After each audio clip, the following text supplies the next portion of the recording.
नमस्कार सभी साथियों का एक बार फिर से हार्दिक स्वागत आपके अपने YouTube चैनल सनी एजुकेशन पे। हमने जो राजस्थान बोर्ड की बुक और NCERT की बुक पर आधारित बाल विकास और शिक्षा मनोविज्ञान के अति महत्वपूर्ण प्रश्नों की जो टेस्ट सीरीज शुरू की थी, उसका आज टेस्ट नंबर 22 है। इससे पहले 21 टेस्ट वीडियो आ चुके हैं। जिन साथियों ने वो वीडियो नहीं देखे हैं तो उनकी लिंक आपको वीडियो के डिस्क्रिप्शन बॉक्स में मिल जाएगी, आप वहाँ से उन वीडियो को देख सकते हो। ये जो टेस्ट के वीडियो आ रही हैं ये सभी प्रकार की शिक्षक भर्तियों के लिए बहुत ही महत्वपूर्ण साबित होंगे, इसलिए आप इन वीडियो को जरूर देखें और अपने मित्रों को भी ज़्यादा से ज़्यादा शेयर करें ताकि उनको भी इसका लाभ हो सके। तो वीडियो शुरू करने से पहले आप वीडियो को जल्दी जल्दी लाइक कर दो और इसे अपने मित्रों में शेयर कर दो। आज का वीडियो बहुत ही महत्वपूर्ण होने वाला है, इसलिए वीडियो को पूरा देखें। हमारे पास पहला प्रश्न है, चिंतन की दृष्टि से किसी बच्चे में सबसे उत्तम चिंतन है। तो चिंतन की दृष्टि से किसी बच्चे में सबसे उत्तम चिंतन कौन सा है? तो चिंतन क्या होता है? चिंतन एक प्रकार की मानसिक क्रिया है जिसके माध्यम से समस्या का समाधान किया जाता है। कोई भी समस्या हमारे सामने आती है तो हमारे मस्तिष्क के अंदर उसके समस्या के प्रति बहुत सारे विचार उत्पन्न होने शुरू हो जाते हैं। उन्हीं विचारों को क्या कहा जाता है? चिंतन कहा जाता है। तो चिंतन की दृष्टि से किसी बच्चे में सबसे उत्तम चिंतन कौन सा माना जाता है? तार्किक चिंतन जो होता है उसको सबसे उत्तम माना जाता है। 4 नंबर ऑप्शन आपका सही हो जाएगा।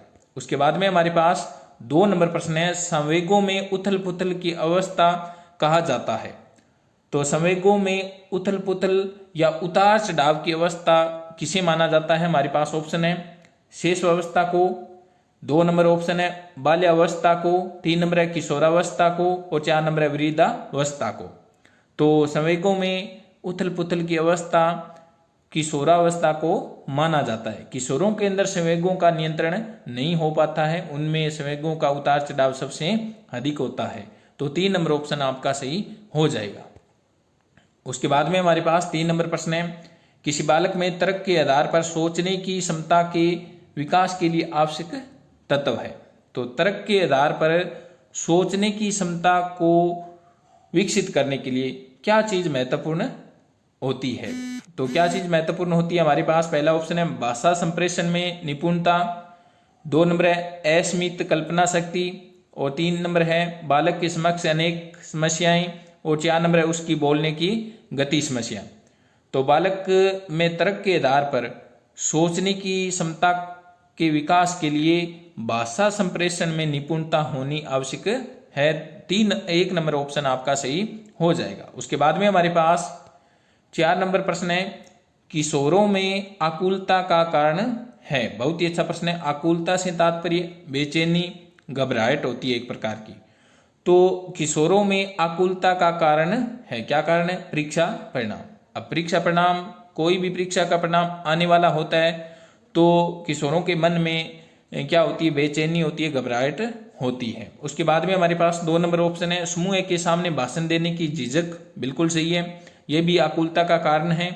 और 3 नंबर है लोकप्रियता, यह भी आकुलता का कारण है। और 4 नंबर उपयुक्त सभी। तो ये सारे किशोरों में आकुलता के कारण हैं, बेचैनी या घबराहट के कारण है। तो 4 नंबर ऑप्शन आपका सही हो जाएगा। उसके बाद में हमारे पास 5 नंबर प्रश्न है, उत्तर किशोरावस्था में ईर्ष्या व स्पर्धा की प्रारूपिक प्रतिक्रिया होती है। बहुत ही अच्छा प्रश्न है कि उत्तर किशोरावस्था में ईर्ष्या व स्पर्धा की प्रारूपिक प्रतिक्रिया कैसी होती है? कैसी होती है? शारीरिक होती है या शाब्दिक होती है या मानसिक होती है या उपयुक्त में से कोई नहीं? तो उत्तर किशोरावस्था में ईर्ष्या व स्पर्धा की जो प्रतिक्रिया होती है वो कैसी होती है? शाब्दिक होती है, शब्दों के द्वारा निरूपित होती है या प्रकट होती है। उसके बाद में हमारे पास 6 नंबर प्रश्न है, किशोर कब अपने संवेगों पर नियंत्रण करना सीख जाता है? बहुत ही अच्छा प्रश्न है।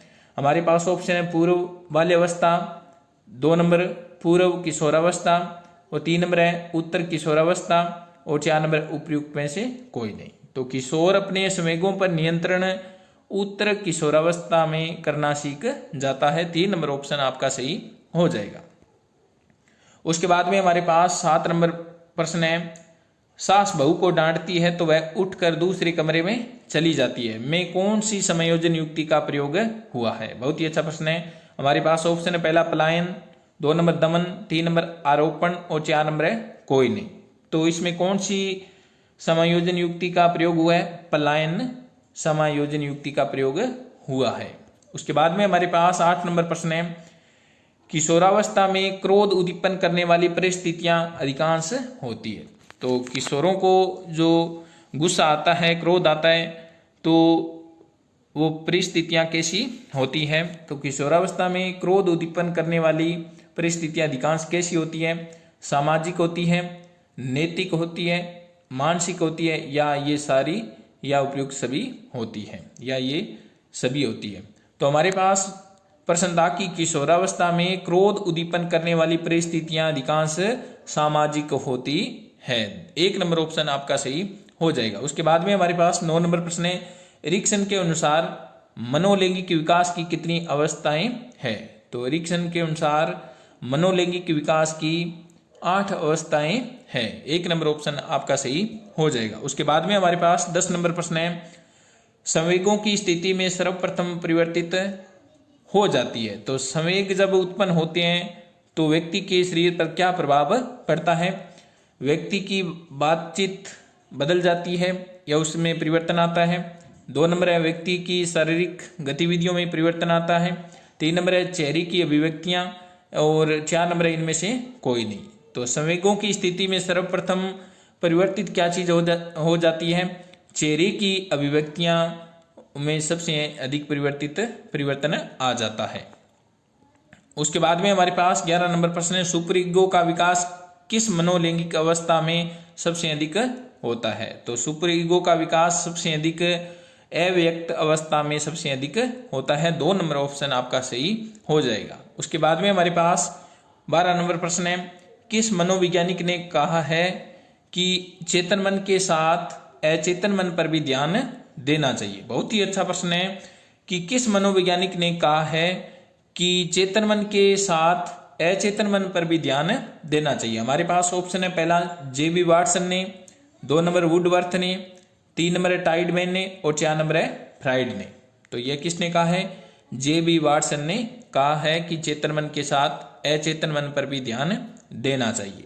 उसके बाद में हमारे पास 13 नंबर प्रश्न है, पेस्टोलॉजी के 3H के संपर्क में H का क्या अर्थ है? तो पेस्टोलॉजी ने जो 3H का संपर्क दिया था उसमें H का तात्पर्य है हेड, हार्ट, हैंड। तो उपयुक्त सभी ऑप्शन सही हो जाएगा। उसके बाद में हमारे पास 14 नंबर प्रश्न, निम्नलिखित में से किसका मत है कि बच्चे अपनी वृद्धि व विकास हेतु कठोर अध्ययन करते हैं? तो बहुत ही अच्छा प्रश्न है, निम्नलिखित में से किसका मत है कि बच्चे अपनी वृद्धि व विकास के लिए कठोर अध्ययन करते हैं? हमारे पास ऑप्शन है Bandura, 2 number Maslow, 3 number BF Skinner, और 4 नंबर है जीन पियाजे। तो यह किसने कहा है? मैस्लो ने कहा है कि बच्चे अपनी वृद्धि व विकास हेतु कठोर अध्ययन करते हैं। उसके बाद में हमारे पास 15 नंबर प्रश्न है, क्रिया प्रसूत अनुकूलन में पुनर्बलन निर्भर करता है? बहुत ही अच्छा प्रश्न है कि क्रिया प्रसूत अनुकूलन में पुनर्बलन किस पर निर्भर करता है? उद्दीपक की प्रकृति पर, अनुक्रिया की प्रकृति पर, या इन दोनों पर, या इन दोनों पर भी नहीं। तो क्रिया प्रसूत अनुकूलन में पुनर्बलन अनुक्रिया की प्रकृति पर निर्भर करता है। 2 नंबर ऑप्शन आपका सही हो जाएगा। उसके बाद में 16 नंबर प्रश्न है हमारे पास, निम्न में से किसमें ऐच्छिक व्यवहार उसके परिणामों से शक्तिशाली व कमजोर होता है? तो किसमें होता है? क्रिया प्रसूत में शक्तिशाली व कमजोर होता है। 2 नंबर ऑप्शन आपका सही हो जाएगा। उसके बाद में हमारे पास 17 नंबर प्रश्न, एक छात्र के अधिगम पर उसकी आर्थिक स्थिति का किस प्रकार प्रभाव पड़ता है? तो ऑप्शन है हमारे पास, अमीर छात्र अधिक अधिगम करता है। 2 नंबर है किसी प्रकार का प्रभाव नहीं पड़ता है। 3 नंबर है गरीब छात्र कम अधिगम करता है, और 4 नंबर उपयुक्त में से कोई नहीं। तो छात्र के अधिगम पर उसकी आर्थिक स्थिति का कोई प्रभाव नहीं पड़ता है। 2 नंबर ऑप्शन आपका सही हो जाएगा। उसके बाद में हमारे पास 18 नंबर प्रश्न है, थॉर्नडाइक के अधिगम नियम में सर्वाधिक प्रधानता किसको है? तो थॉर्नडाइक ने अधिगम से संबंधित 3 मुख्य नियम दिए थे, इनमें से सर्वाधिक प्रधानता उसने किसको दी है? हमारे पास जो 2 नंबर ऑप्शन दे रखा है अभ्यास को। तो थॉर्नडाइक ने तीनों नियमों में से सबसे अधिक प्रधानता अभ्यास को दी है। उसके बाद में हमारे पास 19 नंबर प्रश्न है, अधिगम का, यहाँ पे का है, अधिगम का ठोस सिद्धांत किस मनोवैज्ञानिक द्वारा दिया गया है? बहुत ही अच्छा प्रश्न है कि अधिगम का ठोस सिद्धांत किस मनोवैज्ञानिक द्वारा दिया गया है? हमारे पास ऑप्शन है स्किनर द्वारा, 2 नंबर है हल द्वारा, 3 नंबर है थॉर्नडाइक द्वारा और 4 नंबर है थ्रस्टन द्वारा। तो अधिगम का ठोस सिद्धांत किसने दिया है? थॉर्नडाइक द्वारा दिया गया है। तो 3 नंबर ऑप्शन आपका सही हो जाएगा। उसके बाद में हमारे पास 20 नंबर प्रश्न है, निम्नलिखित में से आदत होती है। तो आदत क्या होती है? आदत होती है पूर्व अनुभवों की पुनरावृत्ति होती है। इसमें 3 नंबर ऑप्शन आपका सही हो जाएगा। उसके बाद में हमारे पास 21 नंबर प्रश्न है, मोहित को बच्चों को पढ़ाना पसंद है, इसलिए वह बीएड की प्रवेश परीक्षा के लिए खूब परिश्रम से तैयारी कर रहा है, वह अभिप्रेरित है। तो मोहित को बच्चों को पढ़ाने का शौक है या पसंद है, इसलिए वह बीएड की प्रवेश परीक्षा के लिए खूब तैयारी कर रहा है, तो वह अभिप्रेरित है। तो वह आंतरिक रूप से अभिप्रेरित है। तो 1 नंबर ऑप्शन आपका सही हो जाएगा। उसके बाद में हमारे पास 2 नंबर प्रश्न है, 22 नंबर प्रश्न है हमारे पास, व्यक्ति के अंदर होने वाली ऊर्जा परिवर्तन ही अभिप्रेरणा है। बहुत ही अच्छा प्रश्न है कि व्यक्ति के अंदर होने वाली ऊर्जा परिवर्तन ही क्या है? अभिप्रेरणा है। यह किसने कहा है? किसने कहा है? हमारे पास ऑप्शन है मैकडोनाल्ड ने, 2 नंबर है मैकडूगल ने, 3 नंबर फ्रेंडसन ने और 4 नंबर है गुड ने। तो यह किसने कहा है? हमारे पास जो 1 नंबर ऑप्शन दे रखा है मैकडोनाल्ड ने। मैकडोनाल्ड ने कहा है कि व्यक्ति के अंदर होने वाली ऊर्जा परिवर्तन ही अभिप्रेरणा होती है। उसके बाद में हमारे पास 23 नंबर प्रश्न है, अपनी व्यक्तिगत पहचान बनाने के लिए बच्चे को निम्नलिखित में से स्वयं को क्या समझना चाहिए? तो बच्चे को अपनी व्यक्तिगत पहचान बनाने के लिए अपने आप को मनुष्य समझना चाहिए। 3 नंबर ऑप्शन आपका सही हो जाएगा। उसके बाद में हमारे पास 24 नंबर प्रश्न है, किसने कहा है कि मूल प्रवृत्तियां ही व्यक्ति को कार्य करने के लिए प्रेरित करती है? यदि व्यक्ति अपनी मूल प्रवृत्तियों को पूरा नहीं करता है तो उसका जीवित रहना संभव नहीं है। बहुत ही अच्छा प्रश्न है। हमारे पास ऑप्शन ब्राइट 2 नंबर है, ऑप्शन बीएफ स्किनर 3 नंबर है मैकडूगल और 4 नंबर है सिगमंड फ्राइड। तो हमारे पास जो 4 नंबर ऑप्शन दे रखा है सिगमंड फ्राइड ने कहा है कि मूल प्रवृत्तियां ही व्यक्ति को कार्य करने के लिए प्रेरित करती है। यदि व्यक्ति अपनी मूल प्रवृत्तियों को पूरा नहीं करता है तो उसका जीवित रहना संभव नहीं है। यह किसने कहा? सिगमंड फ्राइड ने कहा है। उसके बाद में हमारे पास 25 नंबर प्रश्न है, अभिप्रेरणा का कौन सा सिद्धांत इस बात पर बल देता है कि व्यक्ति स्थान या वातावरण के अनुसार प्रेरित होकर कार्य करता है? बहुत ही अच्छा प्रश्न है कि अधिगम अभिप्रेरणा का कौन सा सिद्धांत इस बात पर बल देता है कि व्यक्ति स्थान या वातावरण के अनुसार ही प्रेरित होकर कार्य करता है। अगर वह कार्य नहीं करेगा तो समायोजन नहीं कर सकता। यह कौन सा सिद्धांत इस बात पर बल देता है? हमारे पास ऑप्शन है क्षेत्रीय सिद्धांत, 2 नंबर है प्रणोद का सिद्धांत, 3 नंबर है मूल प्रवृत्तियों का सिद्धांत और 4 नंबर है प्रोत्साहन का सिद्धांत।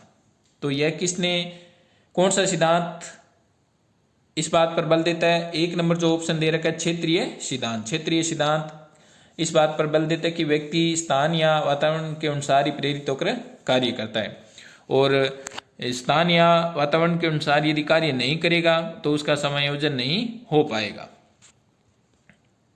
उसके बाद में हमारे पास 26 नंबर प्रश्न है,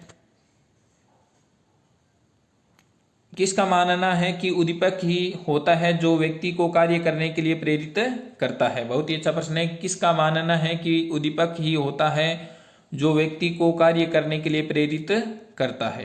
तो यह किसने कहा है? हमारे पास ऑप्शन है पहला थॉर्नडाइक ने, बीएफ स्किनर ने, 3 नंबर है क्लार्क हल ने और 4 नंबर है वाटसन ने। तो यह किसने कहा है? बीएफ स्किनर ने कहा है कि उद्दीपक ही होता है जो व्यक्ति को कार्य करने के लिए प्रेरित करता है। उसके बाद में हमारे पास 27 नंबर प्रश्न है, बाल विकास से संबंधित पुनर्बलन के सिद्धांत का प्रतिपादन किसने किया है? बहुत ही अच्छा प्रश्न है कि बाल विकास से संबंधित पुनर्बलन के सिद्धांत का प्रतिपादन किसने किया है? तो यहाँ पे बाल विकास से संबंधित पूछा गया है कि बाल विकास से संबंधित पुनर्बलन का सिद्धांत किसने दिया है? हमारे पास ऑप्शन है बिने, 2 नंबर ऑप्शन है जॉन डोनाल्ड व मिलर ने, और 3 नंबर है सीएल हल ने, और 4 नंबर है विर्जेज ने। तो बाल विकास से संबंधित पुनर्बलन का सिद्धांत किसने दिया है? जॉन डोनाल्ड व मिलर ने दिया है। उसके बाद में हमारे पास 28 नंबर प्रश्न है, किसका मानना है कि इस अवस्था में बालक में तनाव की स्थिति समाप्त हो जाती है तथा वह बाहर की दुनिया को समझने लगता है, लेकिन वह परिपक्व नहीं होता है? बहुत ही अच्छा प्रश्न है कि किसका मानना है कि इस अवस्था में बालक में तनाव की स्थिति समाप्त हो जाती है तथा वह बाहर की दुनिया को समझने लगता है, लेकिन वह परिपक्व नहीं होता है? हमारे पास ऑप्शन है ब्राइट का, सिगमंड फ्राइड, एरिक्सन या क्रो एंड क्रो। तो यह किसका मानना है? सिगमंड फ्राइड का मानना है। 2 नंबर ऑप्शन आपका सही हो जाएगा। उसके बाद में हमारे पास 29 नंबर प्रश्न है, विकास की किस अवस्था में बुद्धि, कल्पना तथा तर्क शक्तियां पूर्ण रूप से विकसित हो जाती है? बहुत ही अच्छा प्रश्न है। तो हमारे पास ऑप्शन है शेष अवस्था में, 2 नंबर वृद्धावस्था में, 3 नंबर है बाल्यावस्था में, और 4 नंबर है किशोरावस्था में। तो विकास की किस अवस्था में बुद्धि, कल्पना और तर्क शक्तियां पूर्ण रूप से विकसित हो जाती है? किशोरावस्था में पूर्ण रूप से विकसित हो जाती है। उसके बाद में हमारे पास 30 नंबर प्रश्न है, बच्चे जैसे जैसे बड़े होते जाते हैं वैसे वैसे ही विकास होता जाता है और अधिगम उतना ही अच्छा होता जाता है? किसका कथन है? बहुत ही अच्छा प्रश्न है कि बच्चे जैसे जैसे बड़े होते जाते हैं तो वैसे वैसे ही उनका विकास होता जाता है और अधिगम उतना ही अच्छा होता जाता है। यह किसका मानना है?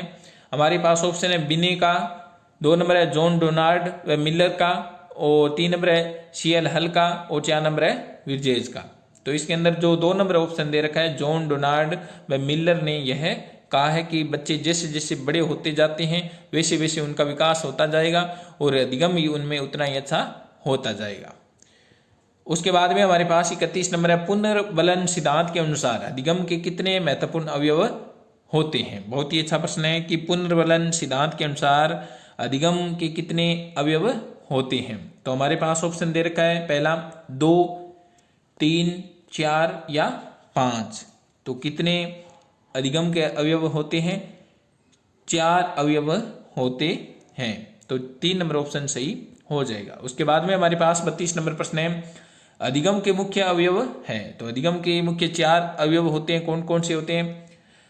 पहला है अंतर्नोद, 2 नंबर है संकेत, 3 नंबर है प्रत्युत्तर, और 4 नंबर है पुनर्बलन। तो अधिगम के ये 4 अवयव होते हैं। तो ये चारों सही है। इसका मतलब हुआ कि उपयुक्त सभी जो है वो अधिगम के मुख्य अवयव हैं। तो 5 नंबर ऑप्शन आपका सही हो जाएगा। उसके बाद में हमारे पास 33 नंबर प्रश्न है, निम्न में से कौन से सिद्धांत का संबंध विकास से नहीं है? तो विकास से संबंधित बहुत सारे सिद्धांत दिए गए हैं, उनमें से किसका सिद्धांत विकास से संबंध नहीं है? तो हमारे पास पहला ऑप्शन है एकीकरण का सिद्धांत, निरंतरता का सिद्धांत, समन्वय का सिद्धांत, 4 नंबर है परस्पर संबंध का सिद्धांत, और 5 नंबर है वर्गीकरण का सिद्धांत। तो इनमें से जो 4 सिद्धांत दे रखे हैं ऊपर, इन सिद्धांतों का संबंध तो विकास से है, लेकिन जो वर्गीकरण का सिद्धांत है उसका संबंध विकास से नहीं है। तो 5 नंबर ऑप्शन आपका सही हो जाएगा। उसके बाद में हमारे पास 34 नंबर प्रश्न है, दिन में सपनों की प्रधानता सर्वाधिक पाई जाती है। बहुत ही अच्छा प्रश्न है। दिन में सपनों की प्रधानता सर्वाधिक पाई जाती है, किसमें पाई जाती है? शिशु में। 2 नंबर ऑप्शन है हमारे पास बालक में, 3 नंबर है किशोर में, और 4 नंबर है उपयुक्त सभी में। तो दिन में सपनों की प्रधानता सर्वाधिक किशोरों में पाई जाती है। 3 नंबर ऑप्शन आपका सही हो जाएगा। उसके बाद में हमारे पास 35 नंबर प्रश्न है, उम्र बढ़ने के साथ साथ किशोरों में भय का स्थान ले लेती है। क्या चीज ले लेती है भय का स्थान? हमारे पास ऑप्शन है पहला आकुलताएं, 2 नंबर है नैतिकताएं, और 3 नंबर है घृणा और 4 नंबर है तनाव। बहुत ही अच्छा प्रश्न है कि उम्र बढ़ने के साथ साथ किशोरों में भय का स्थान ले लेती है। तो कौन ले लेती है? आकुलताएं ले लेती है। 1 नंबर ऑप्शन आपका सही हो जाएगा। उसके बाद में हमारे पास 36 नंबर प्रश्न है, बाल विकास की किस अवस्था में संवेगों का प्रदर्शन खुद को चोट पहुंचाकर, वस्तुओं को तोड़ फोड़ कर आदि आक्रामक क्रियाओं द्वारा किया जाता है? बहुत ही अच्छा प्रश्न है कि बाल विकास की किस अवस्था में संवेगों का प्रदर्शन खुद को चोट पहुंचाकर या वस्तुओं को तोड़ फोड़ कर आक्रामक क्रियाओं द्वारा किया जाता है? हमारे पास पहला ऑप्शन है पूर्व वाली अवस्था, 2 नंबर ऑप्शन है उत्तर किशोरावस्था में, या 3 नंबर है किशोरावस्था में, और 4 नंबर है पूर्व किशोरावस्था में। तो ऐसा संवेगों का प्रदर्शन किस अवस्था में किया जाता है? पूर्व किशोरावस्था में क्या होता है, बालक द्वारा या किशोर द्वारा अपने संवेगों का प्रदर्शन खुद को चोट पहुंचाकर या वस्तुओं को तोड़ फोड़ कर आदि आक्रामक क्रियाओं द्वारा किया जाता है। 4 नंबर ऑप्शन आपका सही हो जाएगा। उसके बाद में हमारे पास 37 नंबर प्रश्न है, बीएफ स्किनर का टेंटोफोन किसका आंकलन करता है? बहुत ही अच्छा प्रश्न है। हमारे पास ऑप्शन है मानसिक स्तर का, 2 नंबर है व्यक्तित्व का, 3 नंबर ऑप्शन है हमारे पास अधिगम स्थानांतरण का, और 4 नंबर है उपयुक्त सभी का। तो बीएफ स्किनर का टेंटोफोन व्यक्तित्व का आंकलन करता है। 2 नंबर ऑप्शन आपका सही हो जाएगा। उसके बाद में हमारे पास 38 नंबर प्रश्न है, किसका कथन है कि संवेग से व्यक्ति की क्रियाओं में गति आती है? बहुत ही अच्छा प्रश्न है कि किसका कथन है कि संवेग से व्यक्ति की क्रियाओं में गति आती है? हमारे पास ऑप्शन है जीन पियाजे, 2 नंबर है एरिक्सन, 3 नंबर है गेल्डार्ड, और 4 नंबर है विर्जेज। तो यह किसने कहा है, किसका कथन है? गेल्डार्ड का कथन है कि संवेग से व्यक्ति की क्रियाओं में गति आती है। 3 नंबर ऑप्शन आपका सही हो जाएगा। उसके बाद में हमारे पास 39 नंबर प्रश्न है, फ्रायड ने किस संवेग की प्रत्येक दशा को वासना जनित कहा है? बहुत ही अच्छा प्रश्न है कि फ्रायड ने किस संवेग की प्रत्येक दशा को वासना जनित कहा है? बहुत ही अच्छा प्रश्न है। हमारे पास ऑप्शन है पहला प्रेम की प्रत्येक अवस्था को, डर की प्रत्येक अवस्था को, और क्रोध की प्रत्येक अवस्था या दशा को, और 4 नंबर है हर्ष की प्रत्येक अवस्था या दशा को। तो फ्रायड ने किस संवेग की प्रत्येक दशा को वासना जनित कहा है? हमारे पास जो 1 नंबर ऑप्शन दे रखा है प्रेम, वो सही हो जाएगा। तो फ्रायड ने प्रेम की प्रत्येक दशा को वासना जनित कहा है। उसके बाद में हमारे पास 40 नंबर प्रश्न है, किसने कहा है कि यदि बालक के चेतन मन में उपजे संवेगों को संतुष्ट न कर उन्हें दबाया जाए तो वे अचेतन मन में पहुंचकर मानसिक विकृतियों को जन्म देंगे? बहुत ही अच्छा प्रश्न है। हमारे पास option B F Skinner, 2 number Sigmund Freud, 3 number है मैकडूगल, और 4 नंबर है वाटसन। तो ऐसा किसने कहा है? हमारे पास जो ऑप्शन दे रखा है 2 नंबर सिगमंड फ्रायड। फ्रायड ने कहा है कि यदि बालक के चेतन मन में उपजे संवेगों को संतुष्ट न कर उन्हें दबाया जाए तो अचेतन मन में पहुंचकर मानसिक विकृतियों को वो जन्म देंगे। तो यह फ्रायड ने कहा है। बहुत ही अच्छा प्रश्न। उसके बाद में हमारे पास 41 नंबर प्रश्न है, 20 जून को रीट की परीक्षा होने वाली है लेकिन राजेश से समय के अनुकूल सही तरीके से तैयारी नहीं हो पा रही है, तो ऐसी स्थिति में राजेश शिकार हो सकता है। किसका शिकार हो सकता है? हमारे पास ऑप्शन है बगनासा का, कुंठा का, तनाव का, या द्वंद का। तो इसके अंदर हमारे पास जो ऑप्शन दे रखा है 3 नंबर तनाव का। यदि समय के साथ तैयारी नहीं हो पा रही है राजेश से तो वह तनाव से ग्रसित हो सकता है। 3 नंबर ऑप्शन आपका सही हो जाएगा। उसके बाद में हमारे पास 42 नंबर प्रश्न है, चेतन और अचेतन मन के मध्य संघर्ष का परिणाम है। बहुत ही अच्छा प्रश्न है कि चेतन और अचेतन मन के मध्य संघर्ष का परिणाम है। क्या है? हमारे पास ऑप्शन पहला तनाव, बगनासा, कुंठा, या दुष्चिंता। तो तो इसके अंदर क्या होता है कि जब चेतन और अचेतन मन के अंदर संघर्ष होता है तो दुश्चिंता उत्पन्न होती है या पैदा होती है। 4 नंबर ऑप्शन आपका सही हो जाएगा। उसके बाद में हमारे पास 43 नंबर प्रश्न है, रामू का सपना अध्यापक बनना था। रामू ने दिन रात मेहनत करके अध्यापक की तैयारी की, लेकिन फिर भी सफल नहीं हुआ। ऐसी स्थिति में रामू शिकार हो जाएगा। बहुत ही अच्छा प्रश्न है कि रामू का सपना अध्यापक बनना था। रामू ने दिन रात मेहनत करके अध्यापक की तैयारी की, लेकिन फिर भी वह सफल नहीं हुआ। तो ऐसी स्थिति में रामू शिकार हो जाएगा। किसका? हमारे पास ऑप्शन है बगनासा का, कुंठा का, तनाव का या द्वंद्व का। तो ऐसी स्थिति में रामू बगनासा का शिकार हो जाएगा। उसके बाद में हमारे पास 44 नंबर प्रश्न है, अहम निर्देशित होता है। तो अहम निर्देशित होता है किसके द्वारा, या इसको क्या बोलते हैं? सुख के सिद्धांत द्वारा, वास्तविकता के सिद्धांत द्वारा, आदर्शवादी सिद्धांत द्वारा, और 4 नंबर है सामान्य सिद्धांत द्वारा। तो जो अहम होता है वो वास्तविकता के सिद्धांत द्वारा निर्देशित होता है। उसके बाद में हमारे पास 45 नंबर प्रश्न है, बहुत ही शानदार प्रश्न। ऑफिस में अधिकारी द्वारा डांटे जाने के बाद क्रोधित राजू का घर आकर रजाई ओढ़ कर सो जाना में किस रक्षा युक्ति का प्रयोग हुआ है? बहुत ही अच्छा प्रश्न है कि ऑफिस में अधिकारी द्वारा डांटे जाने के बाद क्रोधित राजू का घर आकर रजाई ओढ़कर सो जाना में किस रक्षा युक्ति का प्रयोग हुआ है? हमारे पास ऑप्शन है विस्थापन, 2 नंबर है उदात्तीकरण, 3 नंबर है प्रक्षेपण और 4 नंबर है सती पूर्ति। तो इसके अंदर क्या हुआ है, जो 1 नंबर ऑप्शन दे रखा है विस्थापन। तो इस प्रकार की कंडीशन के अंदर क्या हुआ है, विस्थापन रक्षा युक्ति का प्रयोग हुआ है। उसके बाद में हमारे पास 46 नंबर प्रश्न है, एक अपाहिज लड़के द्वारा यह कहते हुए सुना जाए कि भगवान ने अच्छा ही किया है कि अब इस वजह से इधर उधर घूमने या खेल कूद में समय बेकार नहीं होगा और पढ़ने लिखने में सारा समय गुजरेगा। यहाँ रक्षात्मक युक्ति है। बहुत ही अच्छा प्रश्न है कि एक अपाहिज लड़के द्वारा यह कहते हुए सुना जाए, या अपाहिज लड़के द्वारा यह कहते हुए सुना जाए कि भगवान ने अच्छा ही किया है, अब इस वजह से इधर उधर घूमने या खेल कूद में समय बेकार नहीं होगा और पढ़ने लिखने में सारा समय गुजरेगा।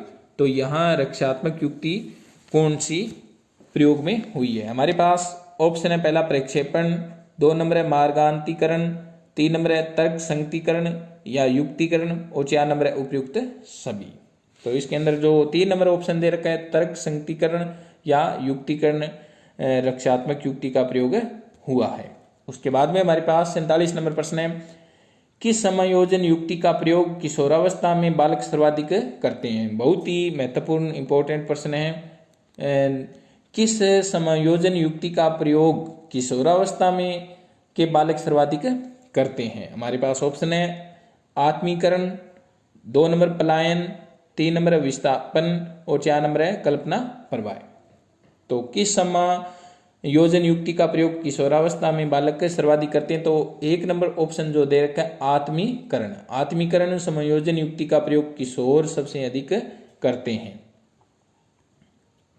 उसके बाद में हमारे पास 48 नंबर प्रश्न है, जब बालक की परीक्षा द्वारा मापी हुई योग्यता के सही मूल्यांकन में स्थायित्व होता है तब उस परीक्षा को कहा जाता है या कहते हैं? क्या कहते हैं? हमारे पास ऑप्शन है वैधता, 2 नंबर है विश्वसनीयता, 3 नंबर है वस्तुनिष्ठता और 4 नंबर इनमें से कोई नहीं।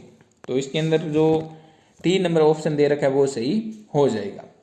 उसके बाद में हमारे पास 49 नंबर प्रश्न है, अनुबंधन की प्रक्रिया में प्रथम सोपान निम्नलिखित में से कौन सा है? बहुत ही अच्छा प्रश्न है। अनुबंधन की प्रक्रिया में प्रथम सोपान निम्नलिखित में से कौन सा है? तो हमारे पास जो 1 नंबर ऑप्शन दे रखा है उत्तेजना। तो अनुबंधन की प्रक्रिया में प्रथम सोपान कौन सा है? उत्तेजना को माना गया है। उसके बाद में हमारे पास आज के वीडियो का लास्ट प्रश्न, फ्राइड के अनुसार असामान्य व्यवहार का मौलिक कारण है। तो फ्राइड के अनुसार असामान्य व्यवहार का मौलिक कारण क्या है? हमारे पास ऑप्शन है प्रतिगमन, पूर्ण दमन, आंशिक दमन या कोई नहीं। तो इसके अंदर जो 3 नंबर ऑप्शन दे रखा है आंशिक दमन। तो ये थे आज के वीडियो के महत्वपूर्ण प्रश्न। वीडियो कैसा लगा कमेंट बॉक्स में जरूर बताएं। यदि वीडियो पसंद आए तो वीडियो को लाइक करें, अपने मित्रों में ज़्यादा से ज़्यादा शेयर करें और इसकी PDF प्राप्त करने के लिए आप हमारे टेलीग्राम चैनल को ज्वाइन कर सकते हो, जिसकी लिंक आपको वीडियो के डिस्क्रिप्शन बॉक्स में मिल जाएगी। तो धन्यवाद, तब तक के लिए जल्दी मिलते हैं अगले वीडियो के साथ।